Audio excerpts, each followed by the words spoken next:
Joshua can give his presentation. Thank you so much for coming on board with us, and we look forward to then Q&A at the end. Thank you. Thank you very much, and good evening to everybody. Really nice of you to join me this evening. I'm going to go on to talk a little bit about creative careers, as you can kind of see on the screen. So this is kind of careers in the creative industries, different ways, different avenues, and kind of all the kind of ins and outs of how to kind of get there and kind of what processes to kind of follow. And obviously university may be an option for a number of people. So in today's session, we're going to kind of talk about the creative careers, but in the capacity of what they're worth, their options that will be available to you all. We're also going to talk about what it's like to study at a creative university, obviously looking at Falmouth specifically, with courses and the experience that is on offer. So without further ado, what we're going to do is, first of all, we're going to kind of get started with kind of thinking about how you currently feel about your kind of future career prospects. So kind of bring yourself down in terms of where do you feel you are at the minute, where do you want to get to in terms of the long-term goal, and what is the process when you start to think about what is that process to get from where you are now to that end goal. So we just start to get that sort of mindset in terms of the next steps for everyone that's here this evening. So first of all, what I'm going to do is I've kind of put some kind of questions or kind of statements on the screen. So these might be things that you've heard or people saying. So just to kind of speak them out loud. So you'll never have a career as an artist. You can't make money from being creative. And you should focus on a proper subject. So there might be a number of you that have kind of heard this or heard somebody saying things like this, which is really interesting in terms of where we are at with sort of creative. But there are so many people who are creative and either directly or indirectly have actually been discouraged from pursuing their passion. Because this is kind of the narrative and kind of the message that's picked up on, which kind of goes around in all different kind of capacities. So what we want to do today is really to kind of sort of counteract these messages and really show you that there is a positive outcome. And obviously, I know it's kind of a negative place to start, but what we really want to think about is how positive you feel about actually kind of your choice to pursue something creative, and whether you have ever kind of felt these messages or the negative messages that are on screen, and how can we kind of eradicate them, build that confidence to actually show that pathway to get towards that end goal that we mentioned. So firstly, we want to think about the amount and the variety of creative careers that are currently out there. So perhaps what are creative careers, which is the question that is on the screen, is an obvious one. But for a lot of people, when it's kind of asked this question, they just think about people like John, who is also on the screen. John is actually one of our fine art graduates and is obviously now a very successful painter and fine artist. Of course, being a fine artist is a completely legitimate career to aim for, and however, it may be something that you want to pursue, which is no wrong at all. But what we want to do is actually kind of not dismiss a huge number of careers that are actually available within the creative industries. So now I'm sure you can kind of think of many more. So just to kind of give you some examples, just kind of thinking about photographers, film directors, games designers, fashion designers, entrepreneurs, programmers, architects, trend forecasters, and content creators. So there's a real sort of vast amount of creative careers that are out there, not just the painting and drawing that really sort of gets sort of sidetracked, shall we say, or overcome with the creative careers. So there's a lot more to it. So as we said, all very fantastic careers, but even still, what we want to really emphasize is that creativity is quite literally all around us, as you can kind of see. What I've got now is a really short video, is about what creative means to Falmouth University specifically.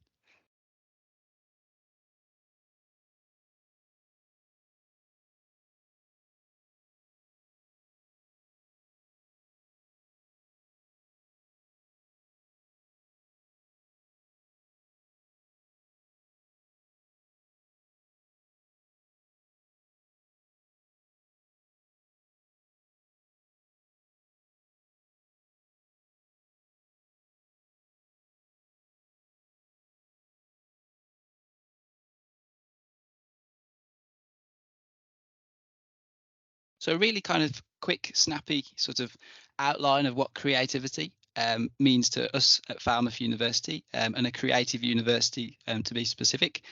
So what I want to do now is kind of move on to the value of the creative industries to kind of really, as I said, kind of counteract those messages that we had at the start. Let's try and really sort of eradicate them with sort of real strong facts.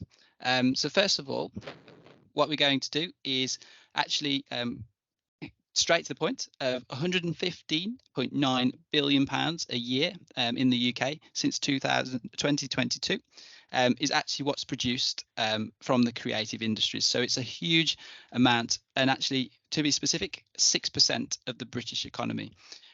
So this is a real sort of strong contribution that's been kind of sidetracked really, and doesn't get kind of a name for itself.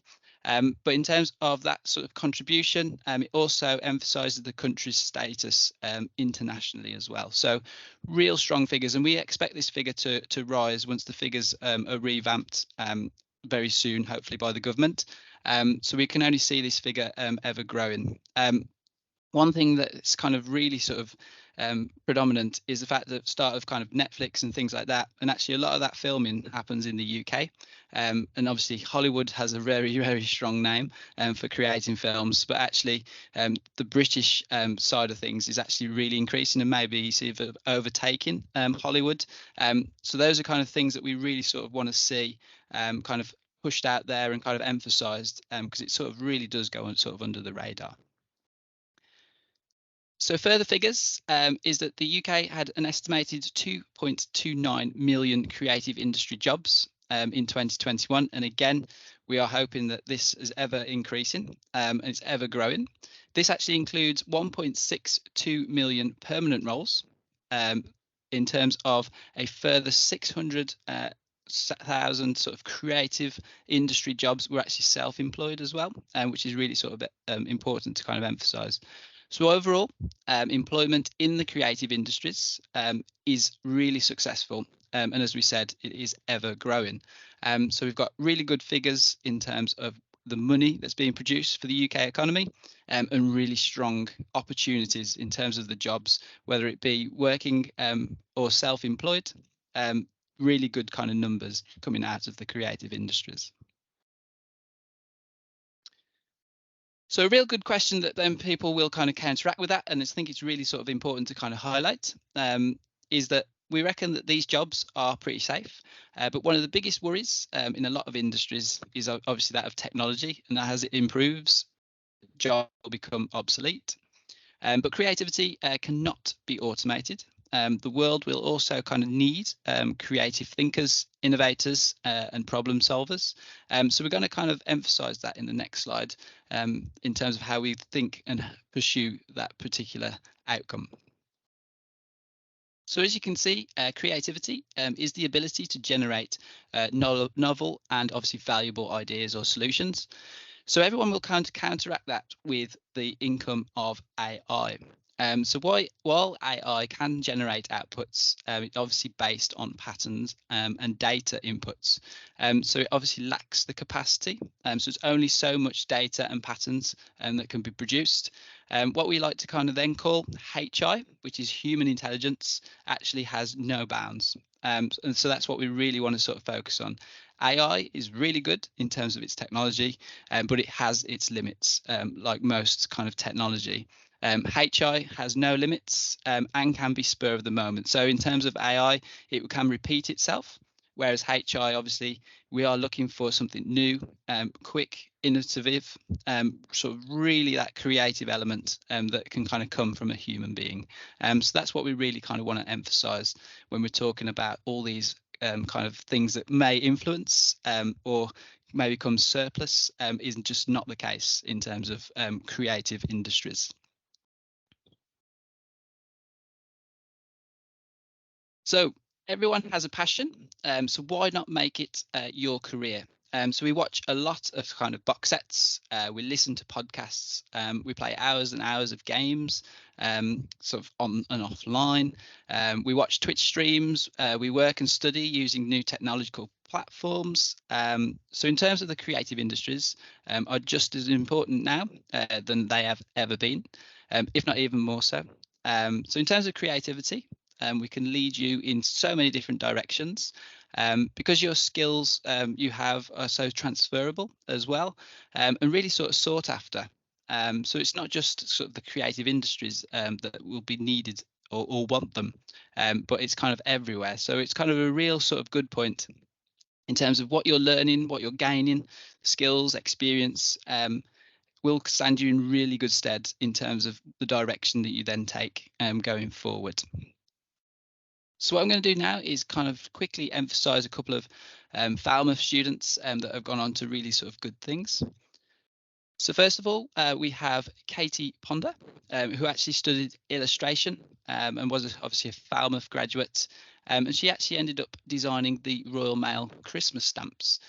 So obviously Katie did an illustration degree, sorry. She was very successful as an illustrator. So she worked with people like Dorling Kingsley, Penguin, and Simon and Schuster.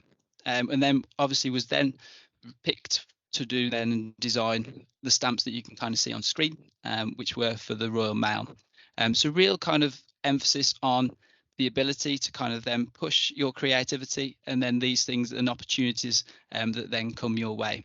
So real good things kind of coming out of Falmouth in terms of where you can kind of pursue and what you can kind of gain in terms of that experience moving forward in your creative career of choice.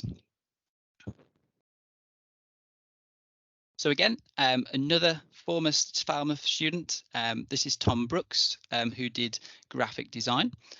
So Tom is actually a senior designer for Empire Design. So looked at a number of different kind of films, or in terms of kind of The Darkest Hour, 3 Billboards Outside Ebbing, Missouri, and also 1917. But again, was really sort of lucky enough to be picked to create the logo for the latest 007 film, which is No Time to Die, which you can see on screen. So again, really sort of emphasizes that that creativity that we really sort of push, and trying to get the creative industries into the creative industries can really stand you in good stead from what you get from Falmouth University specifically, but also a creative university as well. So it's a case of don't give up on what you want to do and explore that creative side. Really kind of emphasize it, and sort of there is no bounds in terms of where you can get to, and obviously having that goal in front of you is so important to get to where you want to. So to emphasize this, kind of backing it up again with some more figures, hopefully to kind of counteract those negative messages we had at the start. Hopefully it's kind of feeling a lot more positive as we're going through it. So 64.2% of those working in the creative industries actually hold a degree. So if any of you are kind of on the fence about going to university, the one thing that I would say is not to rule it out. It might not be for you. It might be. That's absolutely fine. In terms of where you choose to go to university, again, it has to be right for you. But it's just really important to kind of emphasize again that over half the students that actually study a degree obviously then go into the creative industries. So real sort of positive numbers again, kind of coming out of that. Again, sort of this figure can kind of even kind of higher in certain creative sectors. So for example, 82% of kind of graduates actually working in design, 78% of students in music, and actually performing and visual arts is 75%. So real sort of good numbers across the board, depending on what you have a kind of particular interest in, where it may be or where your sort of interests may sort of slot. So it's not to say that kind of the university is the only way, as we said, into creative industries, but it is the most common pathway. So that's kind of the message that I want to kind of make sure. It's not kind of a given that you have to go to university, but obviously it does help. This is what we're trying to say, and that message. So if you want to pursue a creative career, then also kind of consider kind of going to university. It is kind of a rare to have the kind of the opportunity to kind of study something that's so hands-on and also practical. in an environment which kind of allows you to kind of experiment and develop with such freedom and also independence as well, which is really, really important. It's kind of important to kind of engage with kind of industry practices and obviously the people and the equipment that you'll be using, just so you've got that ease transition from university into obviously industry, hopefully with that first graduate job that you are successful in achieving. We believe that this is especially true if you kind of choose to study at one of the UK's kind of specialist creative universities, especially if you have a real sort of passion for creativity or a particular area that you want to get into, whether it be sort of architecture, design, art, fashion, and a wide range of options, just to kind of mention a few there. But it's really that sort of emphasis to kind of really push yourself into that sort of role and passion to kind of really sort of pursue it. Creative universities tend to be kind of a little bit smaller as well than your kind of average university or your city large university. And we kind of run courses which are kind of highly practical and geared towards industry. So you're gaining that sort of hands-on experience, not just basically on a daily basis, really. So it's really important to kind of emphasize that that experience that you're gaining stands you in such good stead to then get into the creative industry moving forward.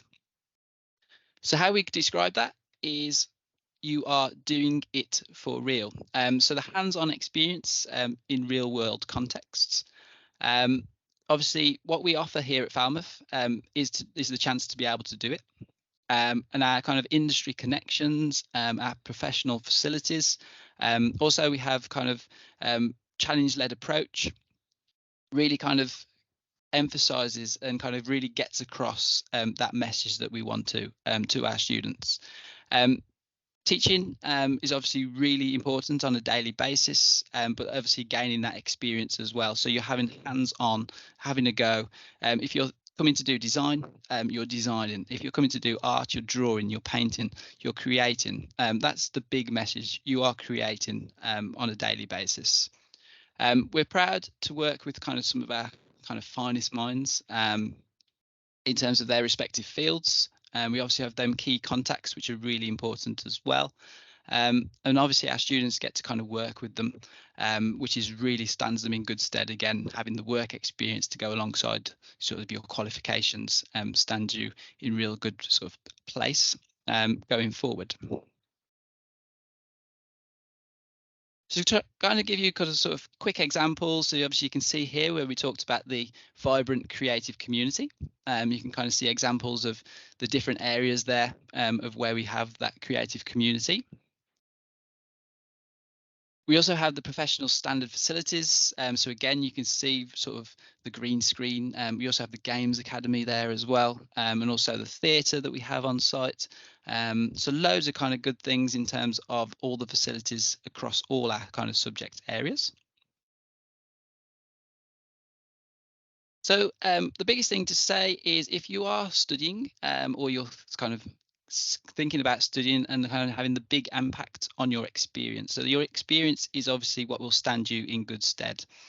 Consider how you can kind of feel living in a place where your kind of chosen university is. Do kind of big cities excite you or overwhelm you? These are kind of the questions you need to consider when you're kind of thinking about where you want to go. It has to be the right place for you, and that is the most important thing. So the location and where you feel settled, and obviously feeling creative to get the most out of that university experience, but also making sure that you are in sort of such a good place to kind of get everything that you need to for obviously post university when you first want that first role in the sort of work, shall we say. So where you go to university is down to you, but obviously it has to be right for you.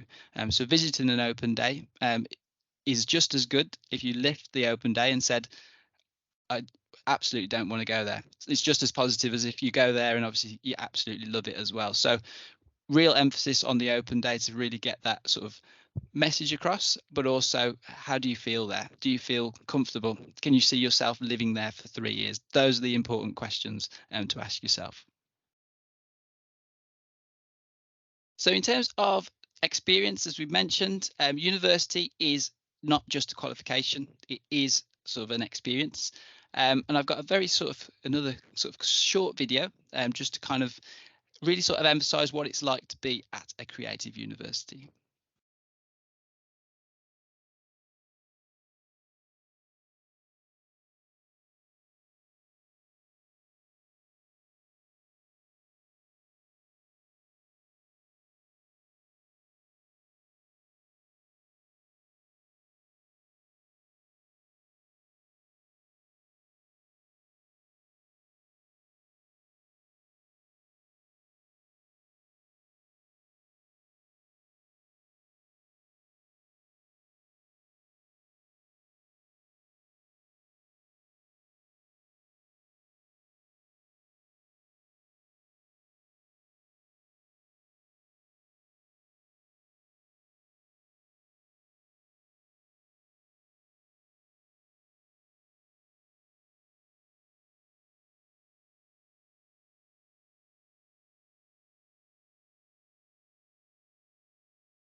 Okay, so moving on to that, trying to get through what we can. So in terms of the career development, so obviously coming to a creative university, it's really important that obviously you gain a number of different kind of experiences and skills. Obviously through this and how we do this in terms of that career development, we can obviously study abroad for semesters. You can obviously complete work industry placements. You can exhibit and showcase and network within your desired fields. Professional development sessions, and also develop enterprise and entrepreneurial skills. So if you want to be a freelance photographer, we'll give you the kind of knowledge and attributes to then actually have your own sort of company or look after yourself in terms of how you go about that. So if you want to work for yourself, we'll give you the sort of tools to be able to do that within the courses as well. So to kind of emphasize what we can actually offer here at university.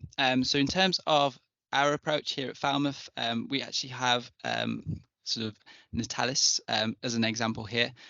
So she was able to actually be a set runner on a BAFTA award-winning film Bait. And obviously Natalis was one of the kind of several students for our school and film and television. Again, sort of real world sort of experience in terms of working with part of the crew as an experienced team. Bait actually won a host of kind of awards as well as kind of picking up a BAFTA. So real sort of good things in terms of gaining that experience and also the key contacts within that area then for that person to kind of utilize after university. So those work experiences are really essential in terms of what you'll be doing and having the opportunity to do. So that was just an example. Obviously, we have a number of different work experiences and key contacts within the industry across our wide range of courses. So film and TV was just an example there for you, just to kind of emphasize how important it can be. So what I'm going to do now is quickly run through our courses. We do have quite a wide range, so I won't go through them specifically. If you do want some more information of them, I can always get that to you should you need to do so. So to try and give you an overview, we have over 60 degree courses in the following areas. We're actually the UK's #1 arts university outside of London. We have art, which is available to you. We also have games and computing. Just to mention, we are actually 25th in the world for games design, which includes 2nd in Europe and #1 in England. This was actually includes kind of universities in America. So real sort of good things coming out of the games design. We also have architecture and design as well. So you're thinking graphic design, sort of illustration, interior design. So there are specific courses within this areas. We have business, marketing and events. We also have fashion and textiles, so you can do fashion design, fashion photography, and also costume design for film and television. So again, you can go very specific within these areas. We have animation, film and television production, performance theatre and music. So we have acting, we have dance and choreography, we have popular music, which is performance, whether it's singing or playing an instrument. We have music, kind of sort of business. We have music technology as well. So again, go very specific within these areas, and obviously with the work in theatre on site, you gain sort of experience of producing on a daily sort of basis, and obviously practicing, and then obviously performing as well. We have photography. So we have the standalone photography course. We have a very niche subject within this area, which is marine and natural history photography, which is actually deep sea diving with the camera. And then we have English, writing and journalism. So first and foremost, we want you to be a creative writer, but then you can go into a number of the different areas such as English or journalism. So to kind of bring it to a rounded close, so what we want you to do, or what your next steps are, is, as I said, to go to open days, go to as many as possible, feeling that that it's the place that you don't want to go, as well as the place that you really want to go, is just as important either way. So this is the only way to kind of experience them, and get that sort of hands-on experience of what it's like to actually be there, which is kind of really important. Check out any virtual tours or events that we have online. Research your courses thoroughly. Ask as many questions as possible. That is the key to obviously making sure that the courses are right for you. Start the process as early as possible. Again, not to emphasize, but don't be afraid to ask any questions, and don't be afraid to ask as many questions as you need to. It has to be the right course for you. It has to be the right environment for you. And this is the most thing that we can sort of emphasize. In terms of then obviously where you want to get to is obviously really important, but kind of the best way to, or my sort of advice in terms of making that approach, is if you've got that end goal in mind, sort of work backwards in terms of what do I need to do in my next step to get to that goal. So it's kind of having short steps to get to that end finish. So ultimately, university should be fun, exciting and challenging. So it's kind of a few years that kind of supports you in terms of growing, not just academically, but also in terms of your kind of next step in life, and that experience, life experience. There's no right or wrong way to do university, so that's really important to kind of emphasize. So when you're getting ready to kind of start university, just make sure that you thought about all the aspects that are kind of important to you specifically, to give you the best chance having the kind of experience and success that you most want. And that's the biggest thing to probably take away when you are kind of choosing your next steps in terms of university, or it might be elsewhere. So that brings me to a close. You'll probably be glad not to hear my voice much more longer. But in terms of if you did want to get in touch with us, we've got some contacts on the screen, so you can get in touch with us. As I said, we have more sort of virtual events. We obviously have open days. And the one thing that is really good on our website is Ask a Student. So you can actually speak to a couple of our students who are studying the course that you may be interested in. You can ask them what it's like to be a student at Falmouth, what it's like to study that course. If you've got any specific questions about the course, you can actually ask them directly. So that's a really good feature to utilise if you do want to. But that brings me to a close. Joshua, thank you so much. That's been absolutely brilliant. I've learned loads about Falmouth, but also some really great ideas, I think, for students to think about priorities, about choosing courses and places. I will come back to you, if that's okay, with some questions at the end, because I have got some pre-asked questions. I'm going to ask Chelsea to present, and then if we can come back to you with questions and answers afterwards, that would be absolutely super. Joshua, thank you very much indeed. That was really inspiring. Chelsea, I wonder if I can turn to you now, please. We're delighted that you're back with us, having left King Edward so many years ago. I remember you just at the end of your college life, but we're delighted that you're back with us and accompanying Joshua in this creative arts talk to our pathway students. it's so important that they get really good role models in front of them. And I hope, students, that you will enjoy the presentation and discussion that Chelsea's going to have, telling us a lot about her journey, but also obviously, you know, any points and tips that she can give to you. Chelsea, I'll hand over to you if that's okay. I'll go off camera, but I'm behind the scenes if you need us. Students, enjoy every minute. Thank you. Well, I don't have a fancy presentation. I definitely am somebody that talks more for a living. It was literally what I do right now. But so bear with me if my voice annoys you, but I promise I've got some little nuggets for you to help you along the way. So I'll set you up by letting you know who on earth I am. Like, who is this weirdo sat on the end of the camera? I graduated KEDST a very long time ago. I'm thinking about, it's about a decade now, which is hurts me a little bit to say, but very grateful to have studied there.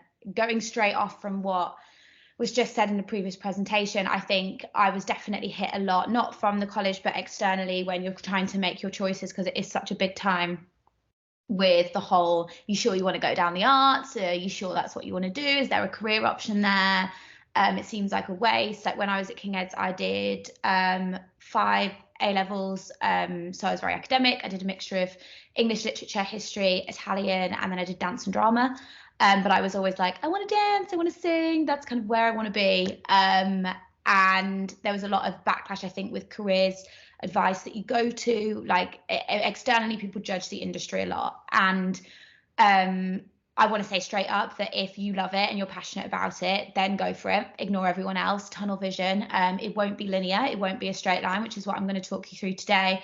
But if you love what you do, that is the ultimate win in life. And that sounds really cliche and corny, but there are so many opportunities and avenues and incredible people that you meet along the way. Like, I feel so privileged and lucky to be a part of this crazy bubble and everything that it offers.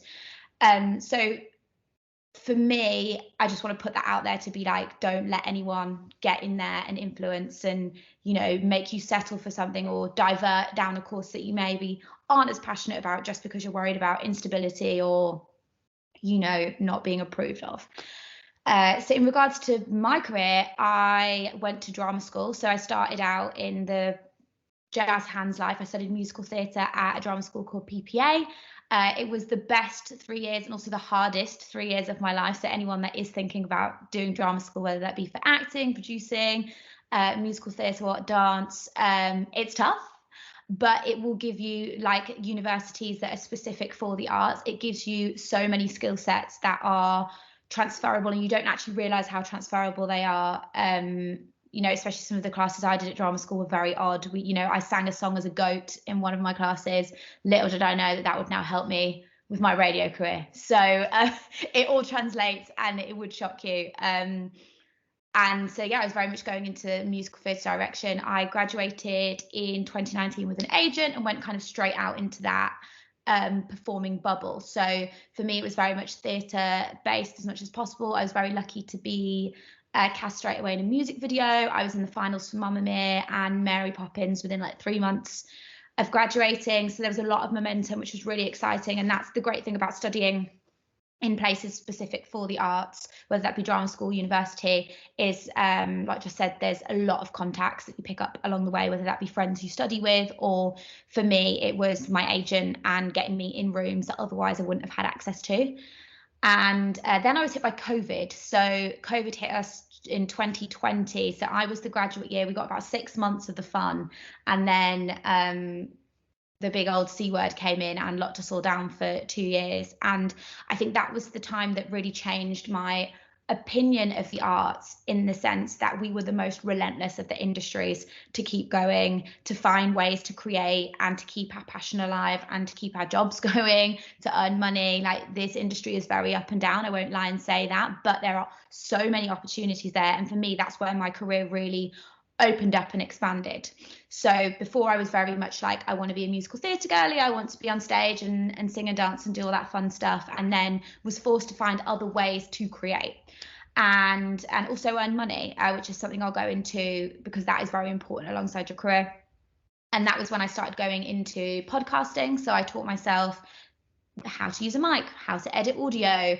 I was cheeky and I contacted people and reached out and sent good pitches and got really interesting, exciting guests on the podcast. Through that, I found a love for talking and talking to people and sharing their stories and presenting. So did a lot of like online presenting and things like that, which then transcended into real life, which is now like everything from award ceremonies to red carpet to you know, fitness events, and it literally has an avenue like this. I also produce sets, so whether that be influencer things, photography sets, production companies, so do a bit of directing and things like that as well.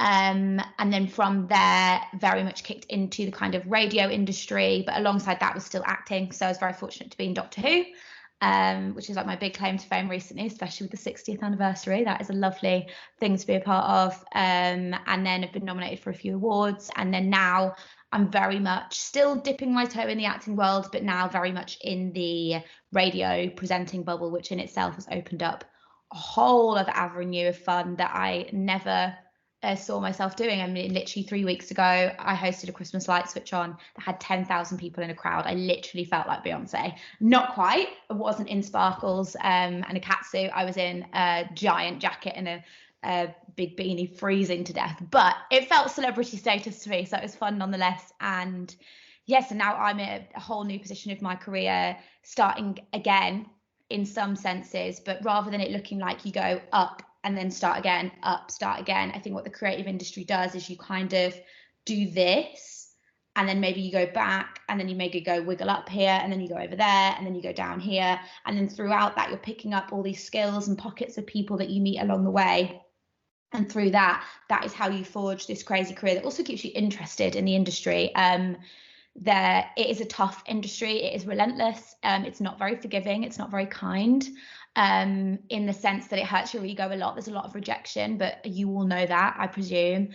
But the love for it will always keep you going. And I wanted to start off with giving you an idea of kind of how my career's gone, so that you don't ever think, one, that you can't change your mind and change your path or change your route into where you want to be. There's so many avenues. You're not limited to just painting a picture, taking a photograph, or acting on the stage. There is so many pockets that even now I'm still discovering, and that you will discover along the way.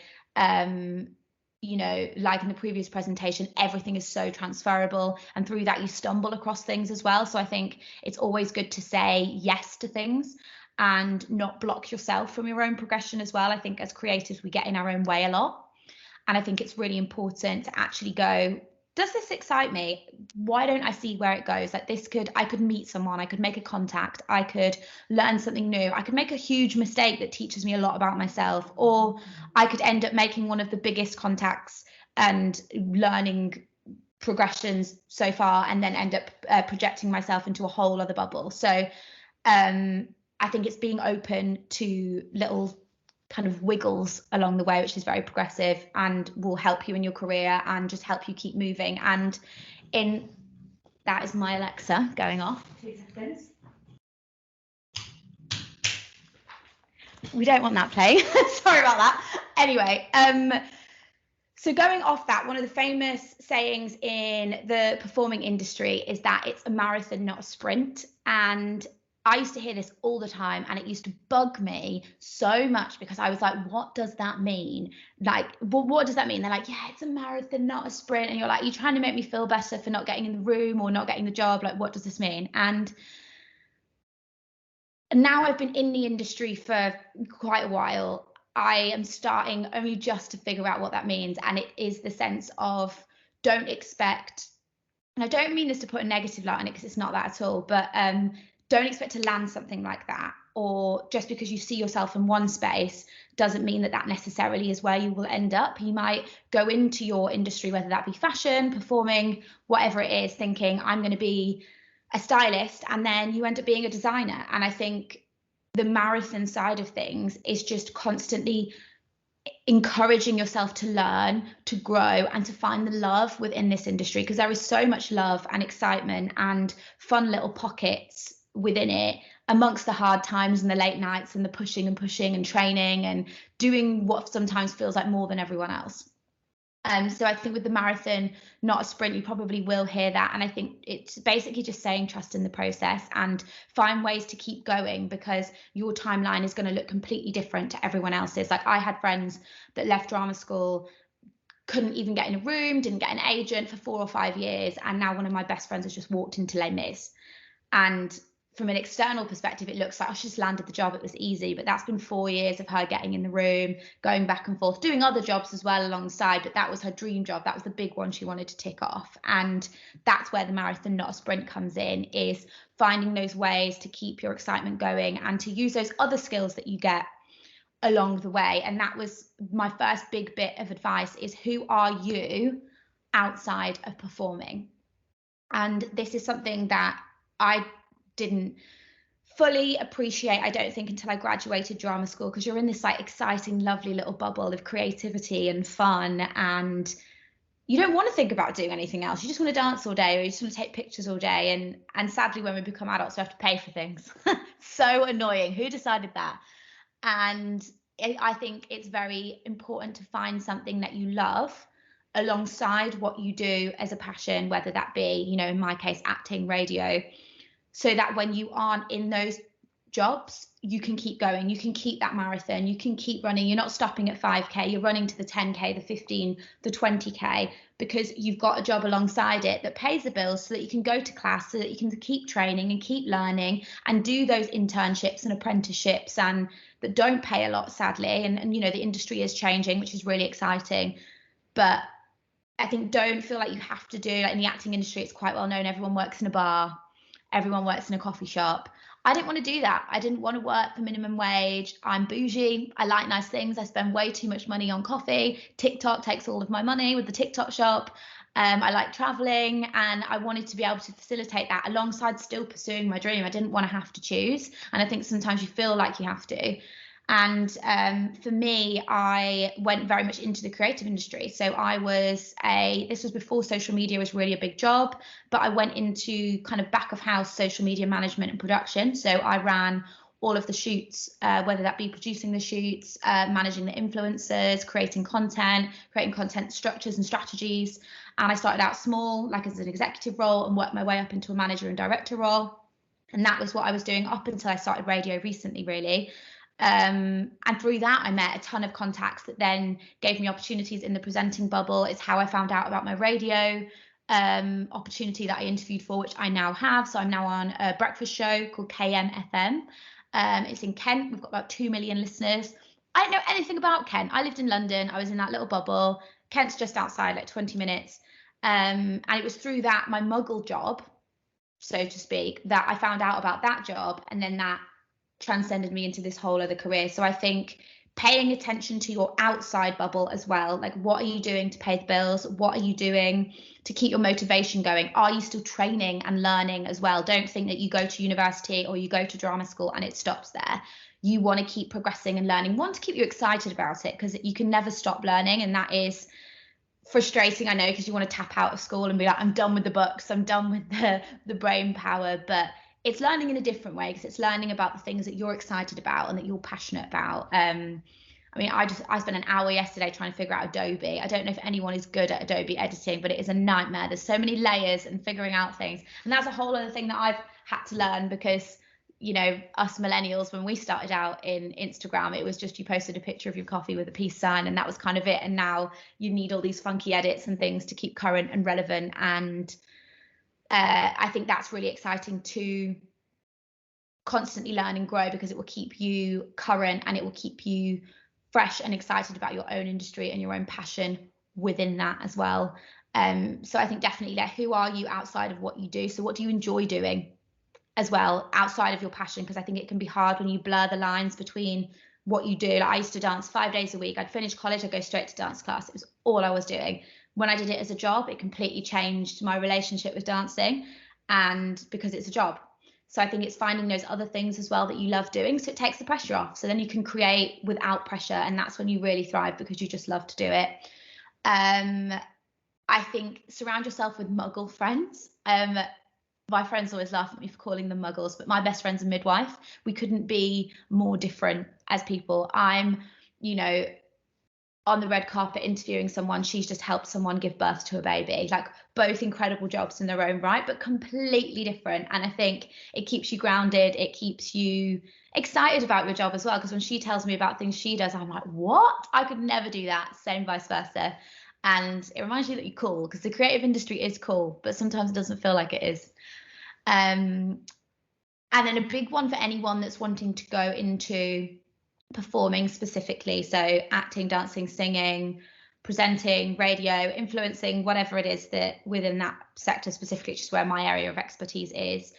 My biggest piece of advice is that they invest in you, not just like what you bring to the table, but you as a person, a 360 person. So it's so important to take care of you and not work 7 days a week. Give yourself time off, allow yourself to explore everything else in life, because that will give you life lessons along the way that will make you more dynamic and interesting as a person. It will make you more employable.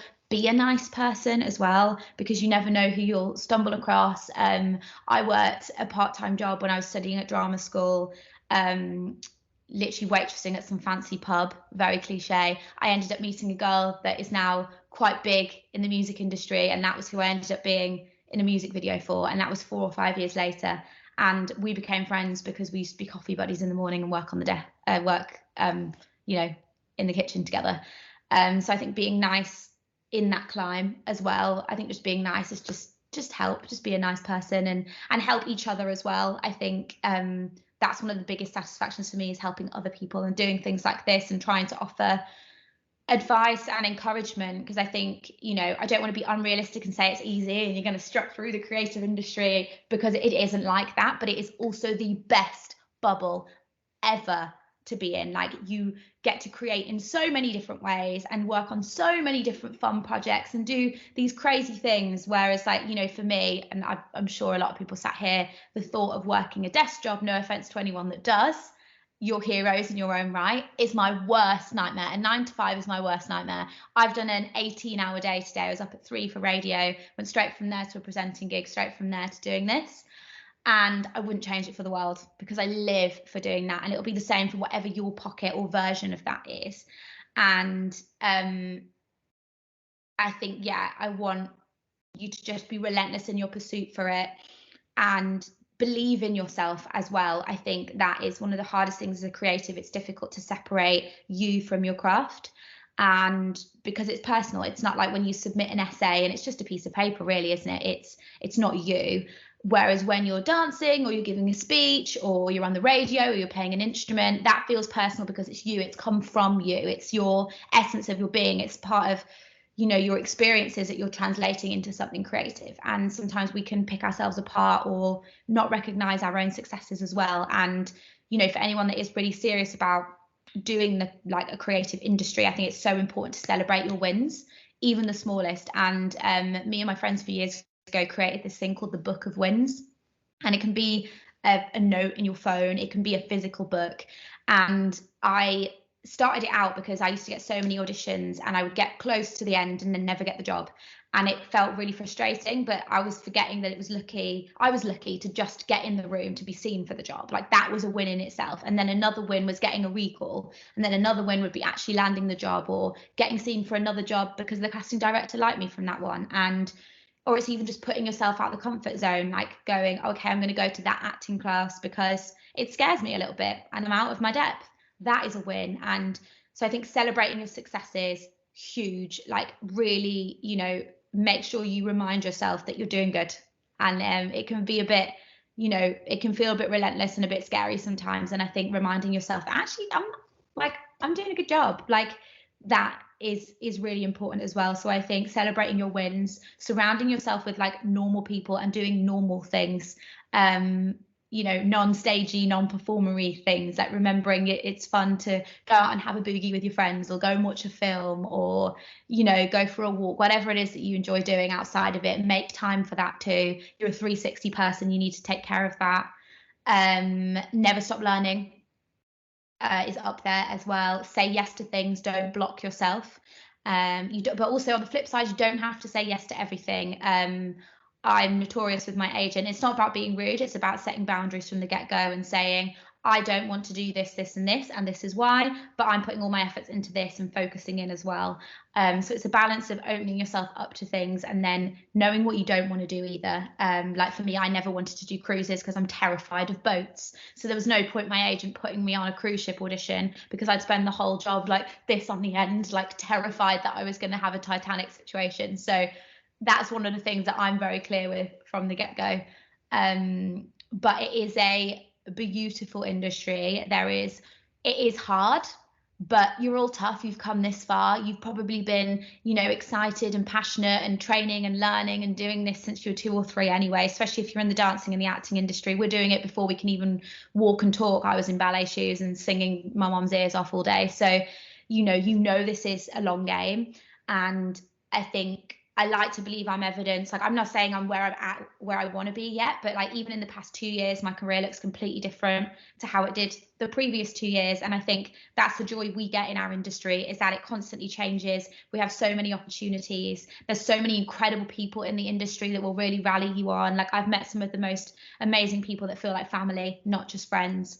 And we get to create every day. Like, we don't have to sit and do spreadsheets or be out in, well, sometimes be out in the cold if you're on set and things like that, but you know, we get to do what we love, and that is such a gift, especially being an adult, because being an adult is boring. Like, you have to do your own laundry and pick what you want for tea. You don't want to add a job that you don't enjoy as well. So keep at it, open yourself up to things, learn, be nice to yourself, celebrate your wins, and I wish you the best of luck. This is exciting. This is the best part, and I wish someone had told me how good this part is that you guys are in now, because you kind of rush through it because you want to get to the end goal, but you guys are in the really exciting, sparkly bit.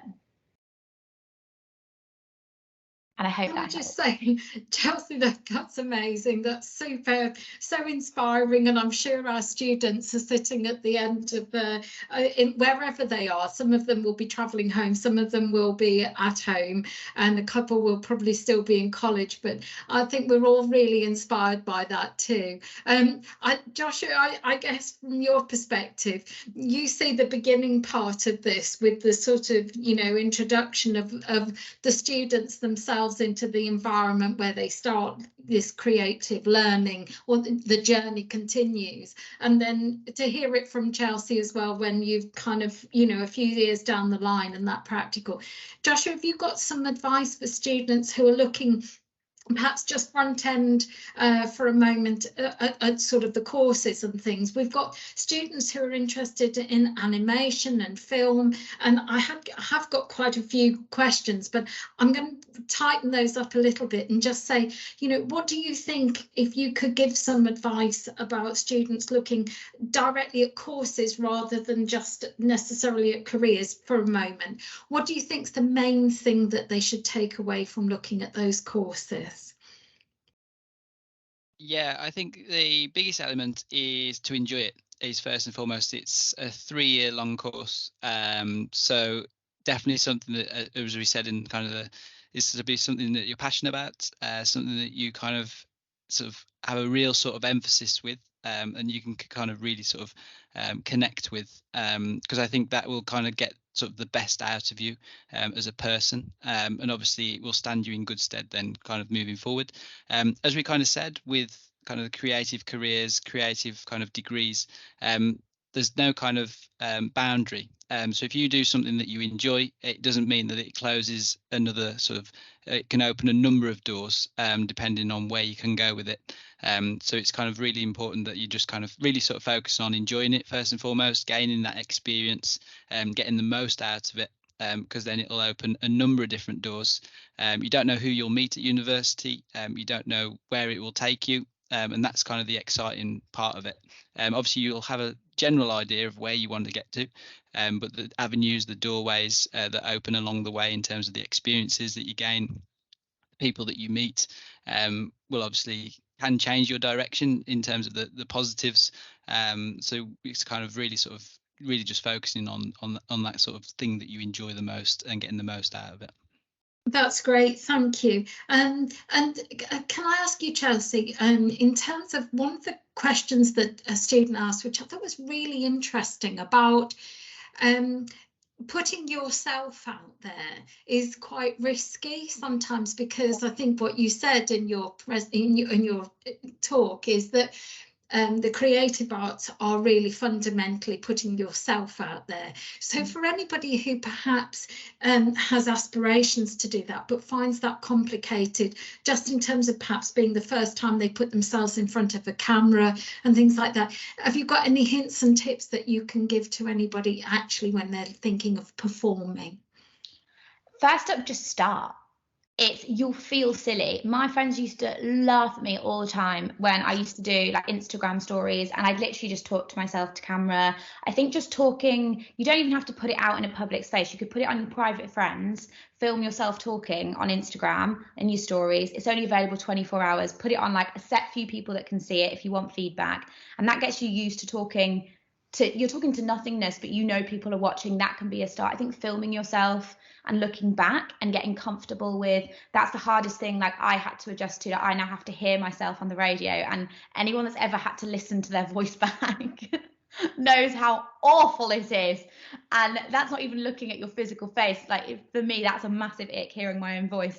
So it's adjusting to that and listening and watching yourself and going like, and kind of removing yourself from it and thinking, okay, I'm not looking at me, I'm looking at the performer version of me doing a job, and kind of separating that out. You're two separate people. There's a creative you, which takes from the actual you that goes about and lives life. So there's like Chelsea, who is me, who, you know, spilt my coffee everywhere this morning, has still not taken the bins out, that does normal things. And then there's the me that's on the radio talking about showbiz, and they're two separate people. And I think by doing that and creating that little bit of separation as well, you can be a bit kinder to yourself and go that that's just the work version of me, you know, like the same as that is a table or that is a lamp. Like it's not just if you don't like one video you've done or one performance you've done, it doesn't mean you as a person are rubbish. It just means you just had an off day, and that's it. And then let go and move on.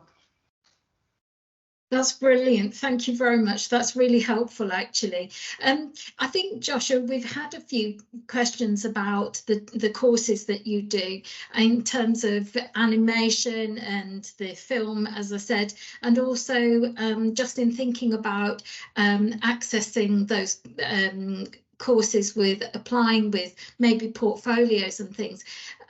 What would you recommend to students that they can do, bearing in mind we've got quite a number of students who are on from year 12, so they've still got sort of a 12-month period before they'd be really up against applying to university. What can they do now to gain some experience and some ideas to put forward for their applications in a year's time? Yeah, no problem. So there's no kind of rights or wrong. So what I would really kind of emphasize is kind of just portraying your skills as a person, and kind of really emphasizing the skills that you have when you're kind of putting your portfolio together. So kind of when you're thinking about skills is kind of just for an example, if somebody did a drawing, for example, you could put in 10 drawings, but they'll all represent the same thing. So you could have one drawing, you could have one film, or kind of things that you've put together if it's animation or if you're doing film production or anything. So you're just utilizing all the different skills that you can kind of think about, whether it's editing, whether it's kind of filming, whether it's kind of recording yourself doing something, whether it's recording others doing something, whether it's kind of lighting, scripting, things like that. So you could even put in a script that you may have written, or maybe a storyline that you've written. So all these different things, there's no kind of rights or wrongs. You're just really showcasing that creativity. So it's kind of to kind of thinking outside the box, I suppose, is the best way to kind of describe it, in terms of let's put a little bit of everything that I can do together.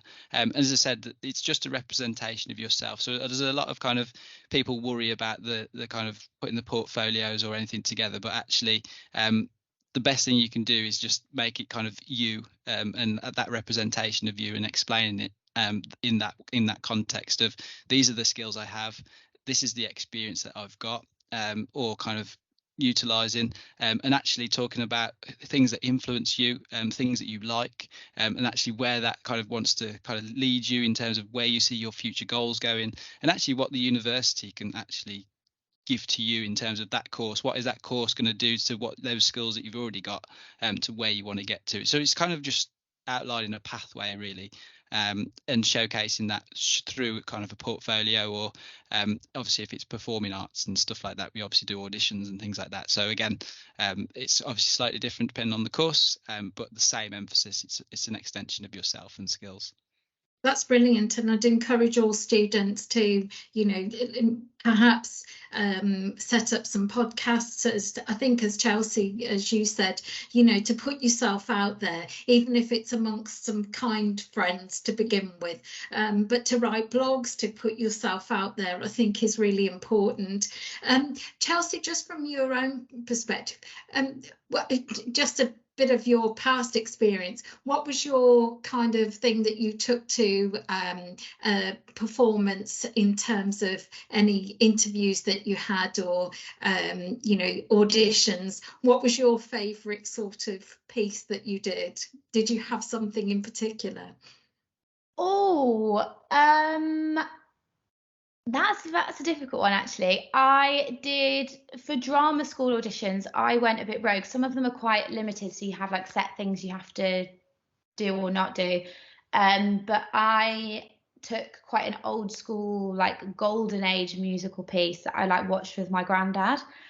So I'd always sang a song from Oklahoma, which gave me the chance to give a bit of me. A lot of people will sing something that's straight out, so like Mean Girls is coming out to London this year, so a lot of people will be singing that in auditions, which is great because it's current, but it also means you're going to be compared to more people. So sometimes it's better to try and go down a bit of a rogue avenue, like don't take something from Wicked or Les Mis or anything like that. So that was always up there for me because it was sentimental. And then acting wise, I did a monologue that just made me like chuckle. It was a girl talking about dating like a traffic light system. If you Google it, you'll probably be able to find it. And it was just really funny, and it made me laugh. And I was like, well, if it makes me laugh, I'll be able to make someone laugh with it. So those were kind of like my golden pieces that I clinged on to for quite a bit, but it changes really. That's brilliant, thank you. I can see that we're just running slightly over time now, so I do want to draw things to a close.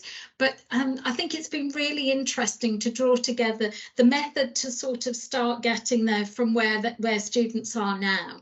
But actually, all of that building that you do now, all the fundamentals you do, all the exciting things that you're looking forward to, it actually then is translated into, like Chelsea, something that goes on growing and continues in the creative world, I think, to expand and to change.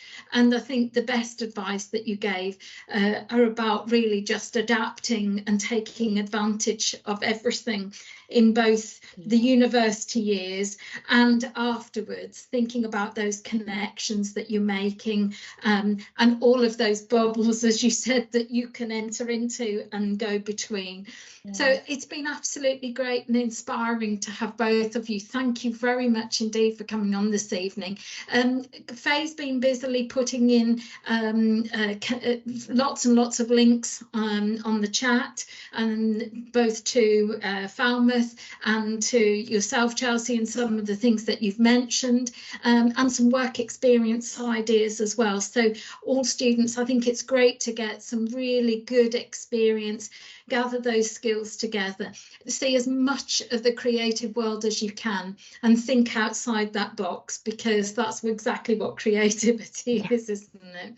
So thank you both for coming on here. We'll be following up with questions perhaps to you both by email, if we may. And students, can I encourage you to put any further questions in the careers@keds.ac.uk, and please do put your comments in the feedback form that Faye will send round to you all as well. Thank you, Chelsea. Thank you, Joshua. We hope you have a very good evening. Your busy schedules, we know, but thank you, and to students as well. All the very best, and look forward to being in touch again soon. Take good care. Good luck. Good. Thank you. Bye. Thank you. Good night. Good night.